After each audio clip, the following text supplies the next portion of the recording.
All right, as I mentioned, we're going to kind of do the next little section here. I don't know how far we'll go.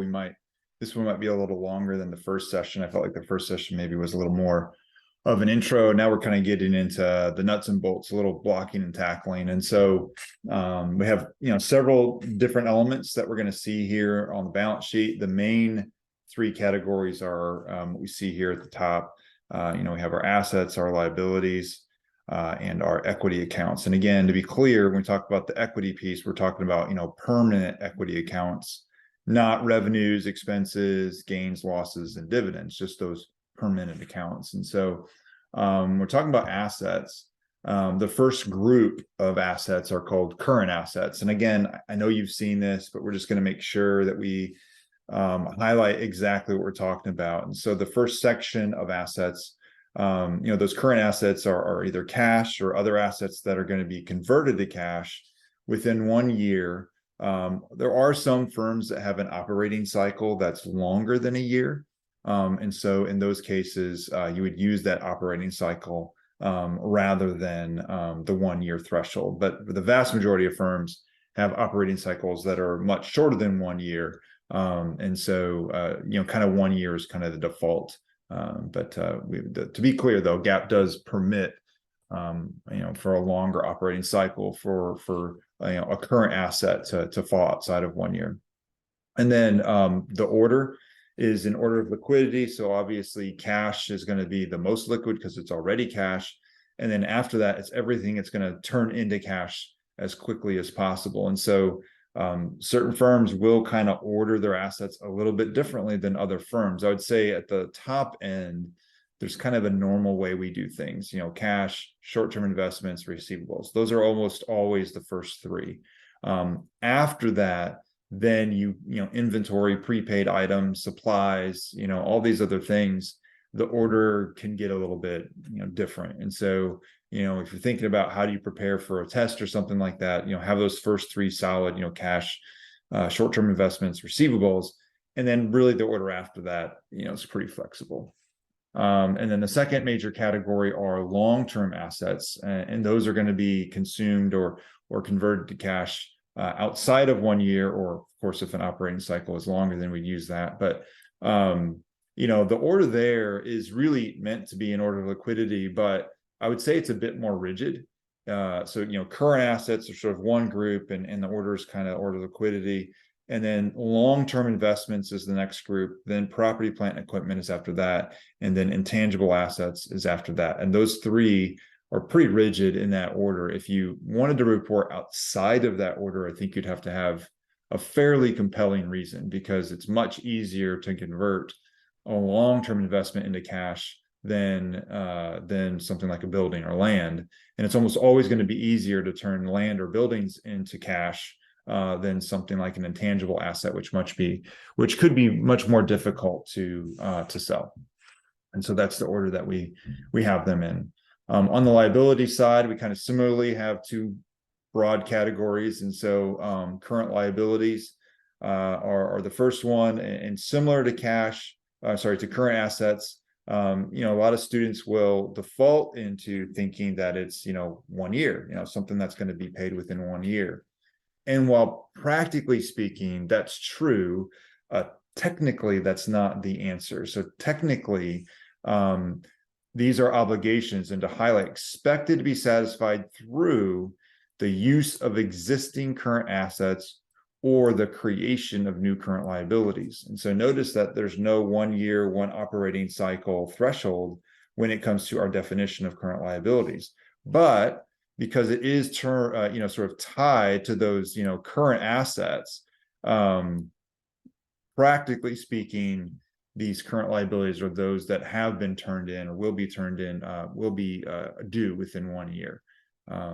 And so, again, there's the technical definition and then the practical definition. And for a class like intermediate accounting, you need to know both. So you need to know the practical, but you really do need to know the technical. The order of current liabilities is a little more flexible. As I mentioned in chapter 2, we have that numbering system. We went from like 200 to 205 to 210 and on we would go.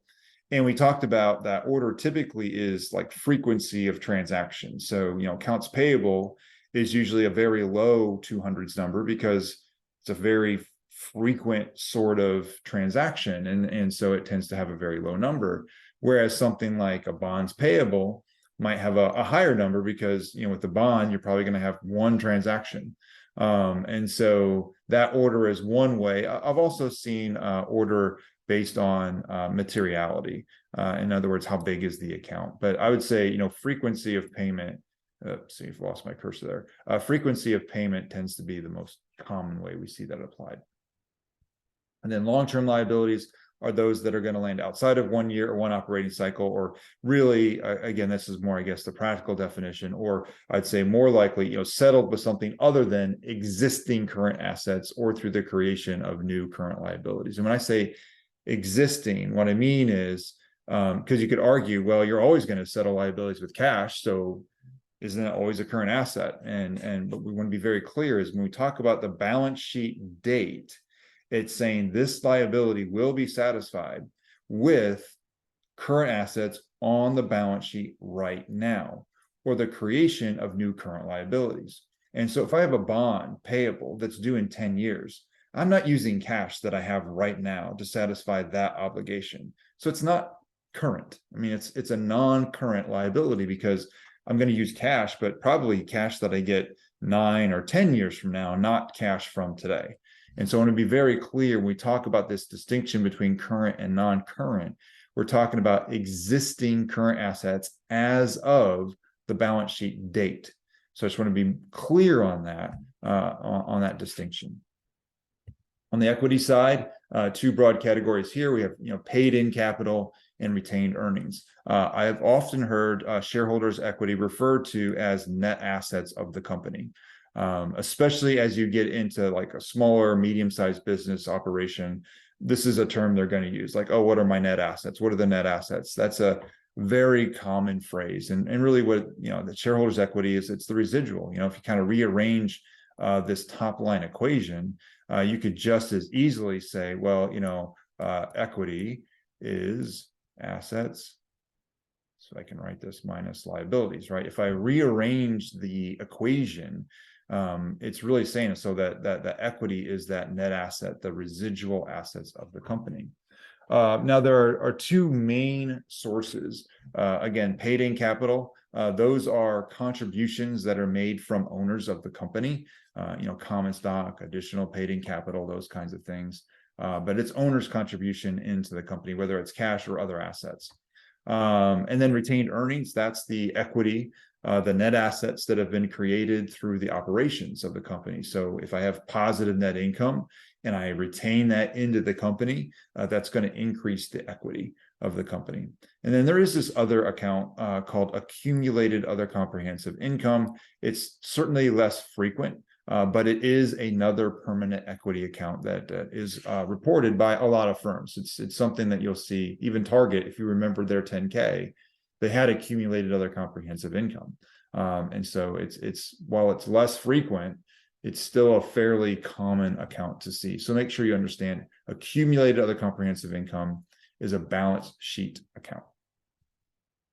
All right, so let's kind of jump into the example. And this is why this particular one might go a little bit longer, because we're going to try to walk our way through this whole example at once. And this is, we're going to be using that pause, by the way. And so in each of these cases, I'm going to go kind of 5 or 6 at a time. And so really what I want you to do is 1, 2, 3, 4. So from like here up, what I want you to do is to pause and then try to classify each of these into one of those categories. And when I talk about the classification with the long-term assets, I also want you to try to think about the 3 subcategories. So long-term investments, property, plant, equipment, and intangible assets. And so on this classification, you're going to either say, I think it's a current liability, or current asset, a long-term investment, a property, plant, equipment, intangible asset, current liability, non-current or long-term liability, paid in capital, or retained earnings. And so let's talk about those 8 ones. And so try to do these first 5 and pause it right here. and then pick it back up. And again, I'm going to give it just a second, pause, and then here we go. All right, so let's talk about these first five. And so the accounts payable, it is a current liability. Again, it's likely to be satisfied with existing current assets and normally cash that's already on hand. Accounts receivable is a current asset. It's the third most liquid current asset because it's going to be turned to cash almost in all cases within 1 year. Additional paid-in capital, that might be a new one for some of you. And once we get to, and it won't be in this class, but shareholders equity, when you get to a chapter that really focuses on that, you'll start to see the role of additional paid-in capital. And really what it is, it's just another piece of common stock. So it's kind of synonymous with common stock in a lot of ways. And then you have these two accounts. And notice this is alphabetical order. You have this accumulated depreciation account. And again, this is something that you were introduced to in chapter 2. But now we're going to kind of see it reported on the balance sheet. And again, this is whenever we depreciate property, plant, and equipment, we have that debit to depreciation expense, and then we have the credit to accumulated depreciation. And so these are property, plant, and equipment accounts. So it's an asset, but remember, it is a contra asset. So when it's reported on the balance sheet, it's not going to be reported as a positive number. It's going to be reported as a negative number on that balance sheet. And so just kind of keep that in mind. All right, so now we're going to pause again and do the next, whatever that is, 6, and then pick it back up. So hit pause, answer these, and then pick it back up. Okay, hopefully you did pause that. There are 6 more here. Again, allowance for doubtful accounts, that's probably a new one for you, but that one is a current asset. Much like accumulated depreciation, it is a contra asset. So when it's reported, it's going to be reported as a negative number on the balance sheet. And so what it means is really you have accounts receivable, and that's sort of the raw number of receivables. And then this allowance basically captures the number of receivables or the amount of receivables that you may not collect, that at least some estimate of that. And in chapter 7, we'll get into that in a lot more detail, not here as far as getting into the nitty-gritty of that account, but in chapter 7, we're going to go over that a lot more.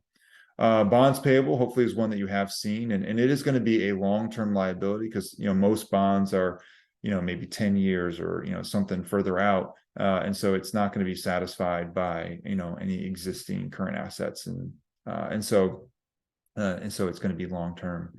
Buildings, hopefully that one's easy. Property, plant, equipment. Cash and cash equivalents, again, I hope that one's easy. Current assets.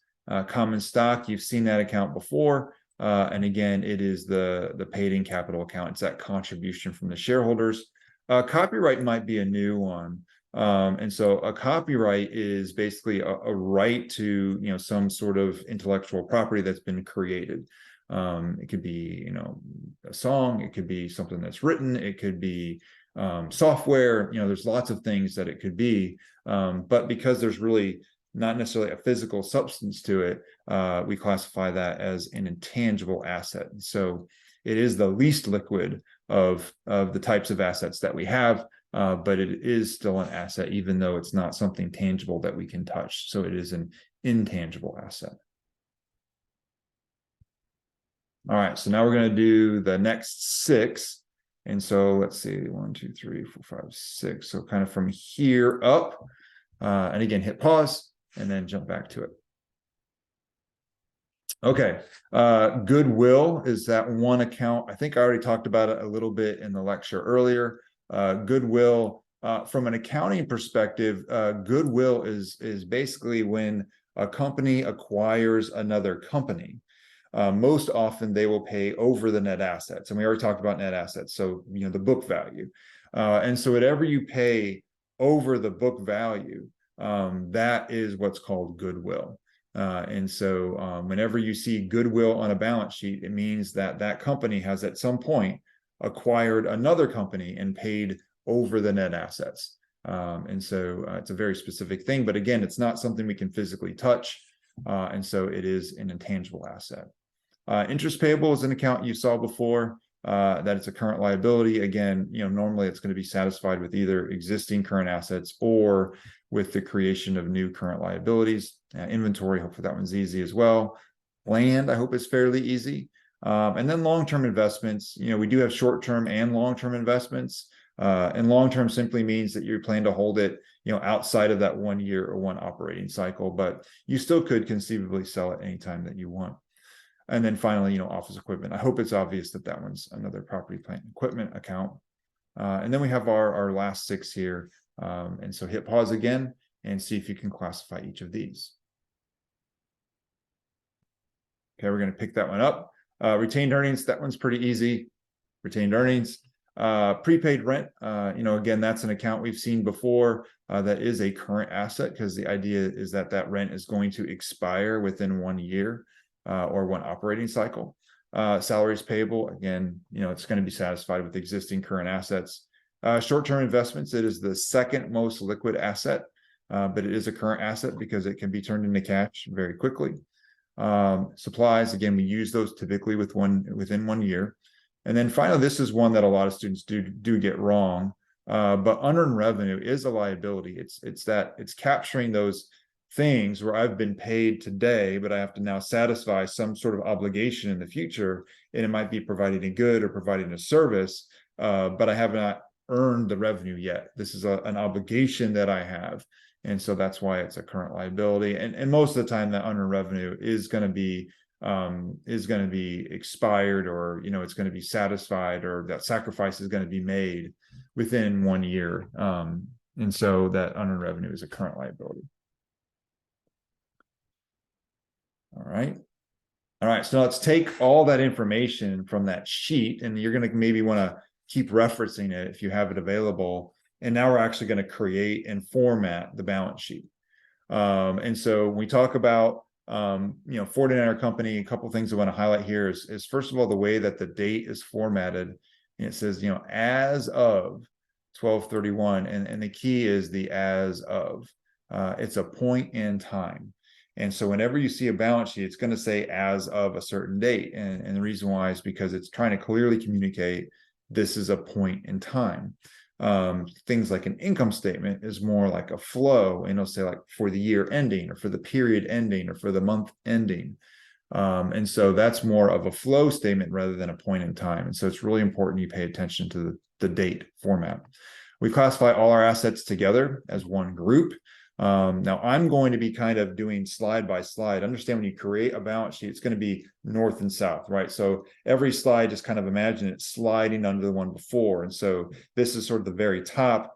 The next slide is the next section. The next slide is the section after that, and kind of on and on we go. And if you do have my notes, you'll see that there's basically a blank sheet of paper. There's room for you to put that in there, hopefully enough room. And so with our assets, we do start with our current assets, and again, we got to think about what is the most liquid of our current assets, and hopefully you got that is our cash and cash equivalents, and then we do have our second most liquid, and again, these first three need to be in order. Short-term investments, and then the third one is a little bit different, but we'll just kind of talk about it as I pull it up here. We have the gross account receivable, and then we have that new account called that allowance for doubtful accounts, or allowance for uncollectible accounts. And remember, I told you that was going to be reported as a negative, and here you see it showing up as a negative because it is a contra asset. And so when you report a contra asset, the balance is a credit balance. It's not like a negative credit balance or a negative, it's a credit balance. But when it's reported on the balance sheet, because it is a contra asset, it will show up as a negative amount on the balance sheet. And so whenever you have an allowance account, you really group it with the accounts receivable and kind of indent it. Notice that it's in this, sort of middle column rather than on the far right. The far right is sort of where we report our totals. This middle column is where we start reporting sort of things that we're going to subtotal. And so if you subtotal things, you kind of need to indent it like this. And so the net receivable is $11,450.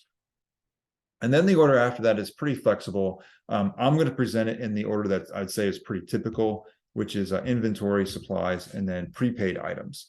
Again, that's just a typical presentation. If on a test you did a slightly different order than these bottom three, I would not have a problem with that. But to be clear, these three need to come after the first three. So this always needs to be 1, this always needs to be 2, and this always needs to be 3. And of course, if there's an allowance, you include both.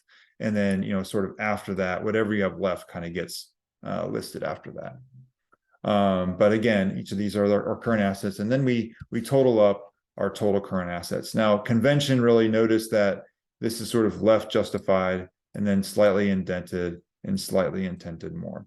And that's normally how we do it. And so as we sort of subtotal out, we kind of keep indenting. And so just kind of pay attention to that as well when you think about formatting your balance sheet. All right, so let's talk about the rest of our assets. And again, this is just a continuation. We wouldn't, put this header in here again, this asset header. We just have that there just to kind of show you we're still in the asset section. But the next assets that are presented are the investments. And our long-term investments, we just have one type. Sometimes you might have long-term equity investments and long-term debt investments. Although really equity investments typically aren't long-term, but all that aside, if you had more than one category, I suppose you could have several listed here. In this case, we only have one long-term investment. And then property, plant, equipment is that next section. And so we talk about property, plant, equipment. The order in here is a little bit flexible. The one thing I will say though is the first property, plant, and equipment item that should be listed is land. That always should be the first one. And anytime you have more than one property, plant, and equipment account, you want to indent and have it sort of in this middle column because we're going to subtotal everything here and then have some grand total over here. It'll end up kind of down here in the lower right. But the way that the book presented it is the way I'm going to present it here, which is they list the sort of raw accounts, sort of the normal property, plant, and equipment accounts first. Then they list the accumulated depreciation accounts because they are PP&E accounts. Notice because they're contra assets, they're both listed as negatives. Again, we already kind of talked about that. And so you can see what they did is they had the sort of what we call the gross property, plant, and equipment, and then they subtotal those, and then they include the accumulated depreciation as a contra asset, which is reported as a negative, and then we get our total, our net property, plant, and equipment, $400,900. Now, one thing I will say is another way that I've seen it presented. I've seen it actually presented 2 additional ways, and they would all be fine with me on a test. I have seen where some companies will put the accumulated depreciation as a negative right with the gross item that it's associated with.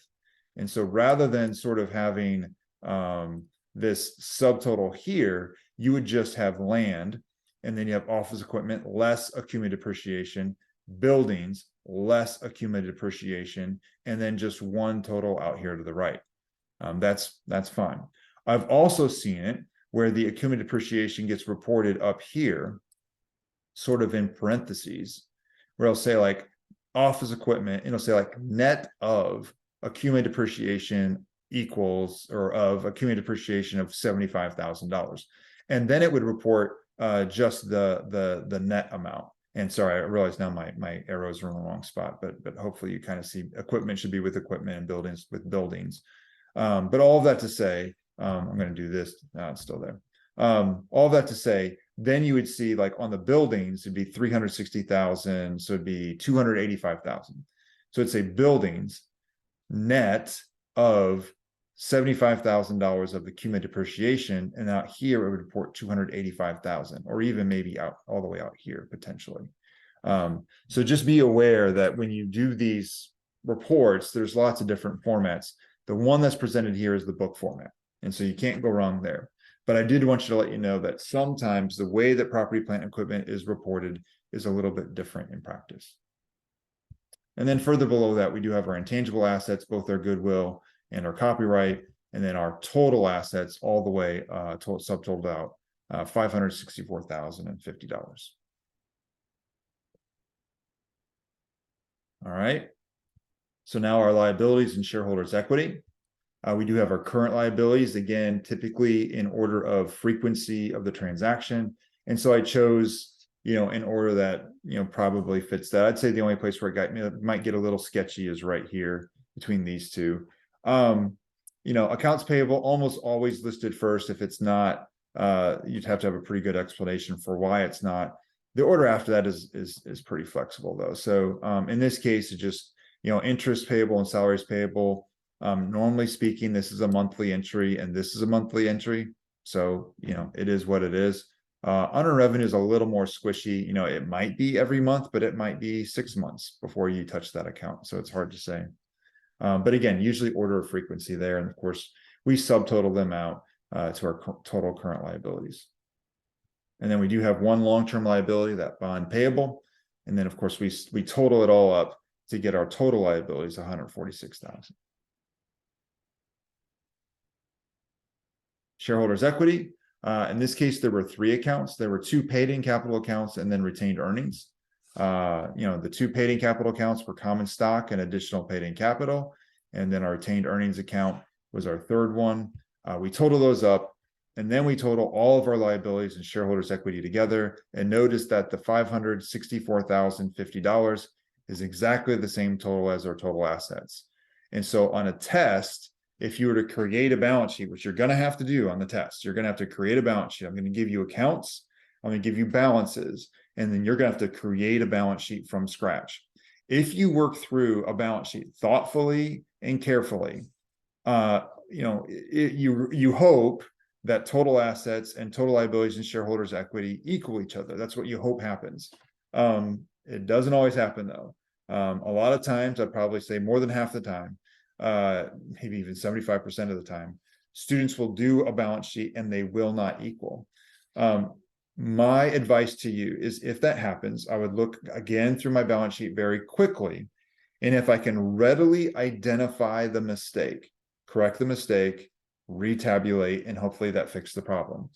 If you can't, what I suggest is that you pause, complete the rest of the test, make sure you've thoughtfully done the rest of the test, then come back.